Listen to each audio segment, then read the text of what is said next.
Abraham accord के हवाले से डोनाल्ड ट्रंप ने जो स्टेटमेंट दिया उसका जवाब देने के लिए भी कोई तैयार नहीं है। अभी तक ना शहबाज शरीफ ने उसका जवाब दिया, ना इसहाक डार ने उसका जवाब दिया। ख्वाजा आसिफ ने जाती हैसियत में बोलकर जानबूझ के कि मैं जाती तौर पे ये समझता हूं, तो जाती हैसियत में जवाब दिया, क्योंकि उनको पता है कि मैंने ऑफिशियल कोई जवाब दे दिया तो मुझे डांट पड़ जाएगी माजी की तरह। पहले भी उनसे ट्वीटें डिलीट करवाई गई हैं ख्वाजा आसिफ से, इसराइल के खिलाफ ट्वीट करके उनको डिलीट करनी पड़ गई, इतने बेचारों के पतले हालात हैं।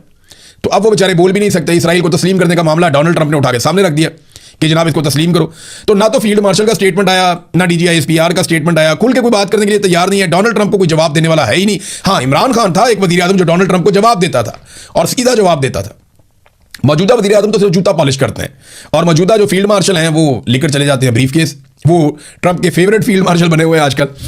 नाज़रीन, अब ये तहरीक तहफ़्फ़ुज़ आईन पाकिस्तान ने इसके ऊपर एक एलामिया जारी कर दिया और उन्होंने कहा जी कि अमरीकी सदर डोनाल्ड ट्रंप की जानिब से मुस्लिम ममालिक से इब्राहिमी मुआहदे पर दस्तखत के लिए मुतालबे को मुकम्मल तौर पर रद्द और उस पर इंतहाई तशवीश का इजहार करते हैं।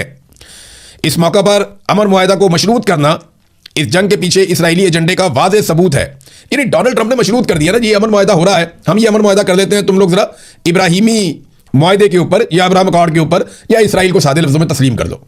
डोनाल्ड ट्रंप की धमकी आप चेक करें, उनको जो उन्होंने तरीकाकार किया कि हम ईरान के साथ अमन मुआहदा कर लेते हैं, तुम सारे सुकून में आ जाओगे, लेकिन उसके लिए ज़रूरी है कि तुम भी इसराइल को तस्लीम कर दो, जो कई दहाइयों से नहीं किया जा रहा। और उसके लिए डोनाल्ड ट्रंप ने हुक्म जारी कर दिया।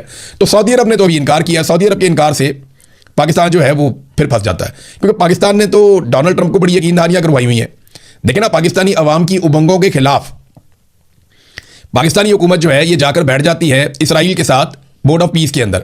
और उस वक्त जो टाउट है उन्होंने बड़े नारे मारे थे, उन्होंने कहा था जनाब अब तो कश्मीर भी आज़ाद हो जाएगा, अब तो हम इंडिया की ऐसी तैसी कर देंगे, अब तो पाकिस्तान इसका हिस्सा बन गया है। तो मेरा सादा सवाल यह है कि कश्मीर की आज़ादी के लिए बोर्ड ऑफ पीस में आज तक क्या हुआ?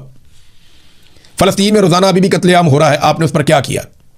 उसके बाद इसराइल ने ईरान पे अटैक कर दिया, लबनान पे अटैक कर दिया, हज़ारों लोग शहीद कर दिए, आपने अब तक क्या किया? आपने कुछ भी नहीं किया। इसका कोई फायदा नहीं हुआ, बल्कि उल्टा उनके मुतालबात बढ़ते चले जा रहे हैं और हुकूमत जो है बिल्कुल चुप करके बैठी हुई है, कोई सवाल जवाब नहीं कर रही, कोई डोनाल्ड ट्रंप को जवाब देने की पोजीशन में नहीं है। इतना हौसला ही किसी के अंदर नहीं है। गुज़िश्ता रात को नाज़रीन जो झड़पें हुई हैं उनके नतीजे में जंगबंदी और अमन मुआहदे की जो कोशिशें हैं उनको नुकसान पहुंचा है। ऐसा लगता है कि कहीं सारी कोशिशों पे पानी ना फिर जाए। कुछ डेवलपमेंट्स ऐसी हैं जो अच्छी नहीं है।